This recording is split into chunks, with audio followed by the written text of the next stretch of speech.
This is the story of how Japan's dying villages are replacing their vanished populations with life-sized mannequins and scarecrows, creating what's become known as Scarecrow villages, or Kakashi no Sato. In remote hamlets across the archipelago, dolls now outnumber the living, sitting in classrooms where children once learned, tending gardens where farmers once worked, and filling the empty spaces left by one of the most dramatic demographic collapses in human history. Japan is experiencing what demographers call a quiet emergency, a phrase recently echoed by Prime Minister Ishiba, who termed it a silent emergency. In 2024, only 686,061 babies were born, according to data from the Ministry of Health, Labor, and Welfare, the lowest number since records began in 1899. The fertility rate plummeted to just 1.15 children per woman, far below the 2.1 replacement level needed to maintain a stable population. Meanwhile, deaths reached a record high of 1.6 million, creating a population loss of nearly 1 million people in a single year. This marks the 18th consecutive year of decline, and the crisis is advancing 15 years ahead of expert predictions. The human cost of these statistics becomes viscerally real in Japan's Genkai Shuraku, literally marginal hamlets, where more than half the residents are over 65. This term was coined in 1991 by sociology professor Akira Ono to describe communities on the brink of extinction. Of Japan's 63,000 villages in depopulated areas, over 20,000 now qualify as Genkai Shuraku. These communities represent the front lines of demographic collapse, where the absence of people has become so profound that residents have begun crafting artificial populations to fill the void. In the steep valleys of Shikoku Island sits Nagoro, a village that's become internationally famous for an extraordinary response to depopulation. The entire Shikoku region has experienced a 5% population decline in the last decade, and Nagoro represents the extreme end of this trend.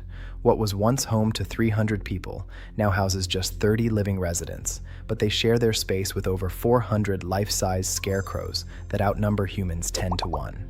The creator of this surreal population is Tsukimi Ayano, who returned to Nagoro in 2001 to care for her dying father. After decades in Osaka, she found herself in a village hemorrhaging people. Frustrated with crows destroying her radish seeds, she crafted her first scarecrow, a lifelike figure dressed in her father's clothes.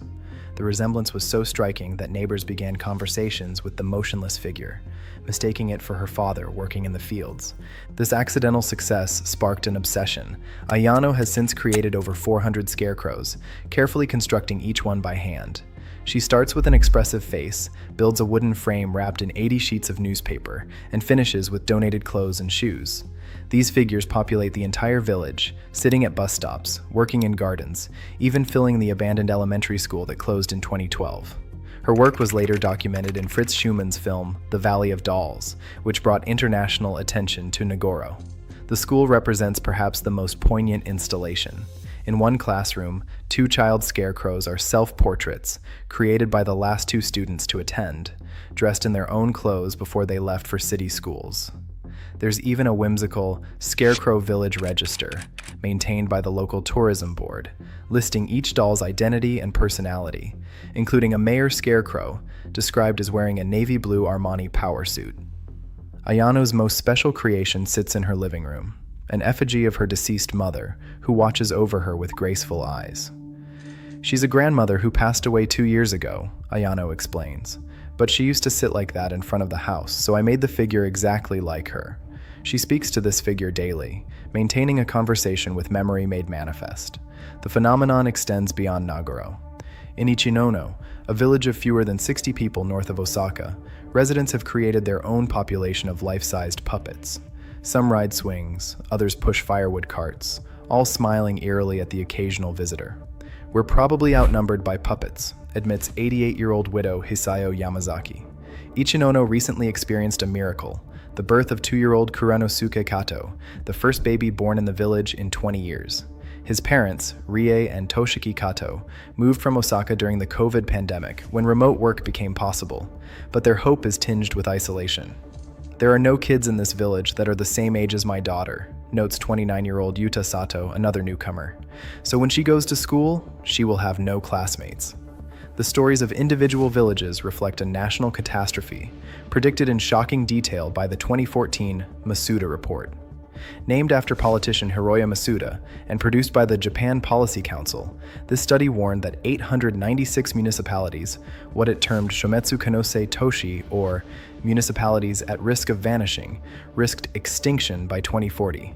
The report created what became known as the Masuda shock, forcing the nation to confront its demographic reality. 10 years later, a 2024 update suggests 744 municipalities remain at risk of disappearing by 2050.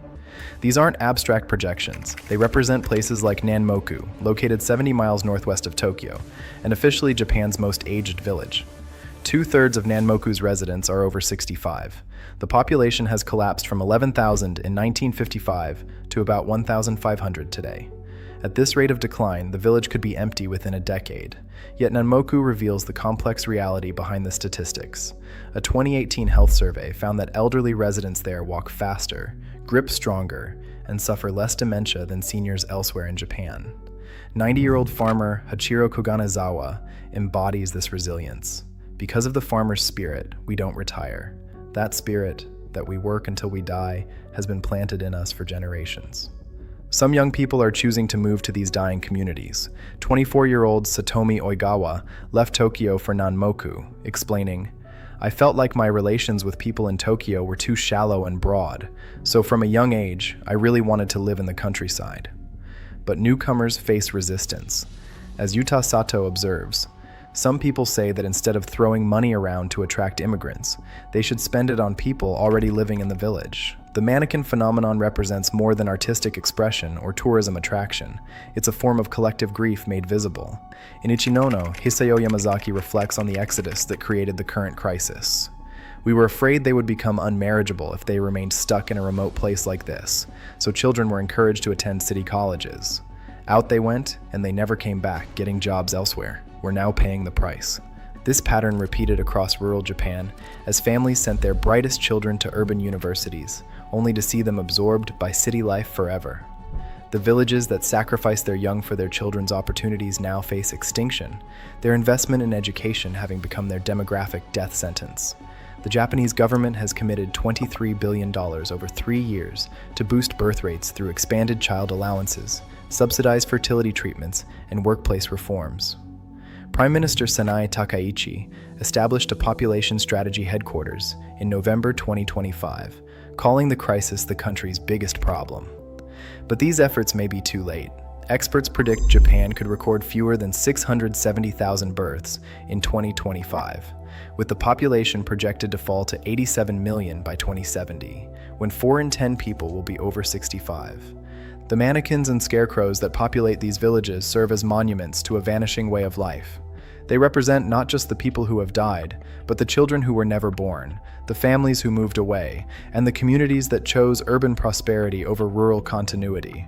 In Nagoro's empty classrooms and Ichinono's puppet-filled streets, Japan confronts the physical manifestation of demographic collapse.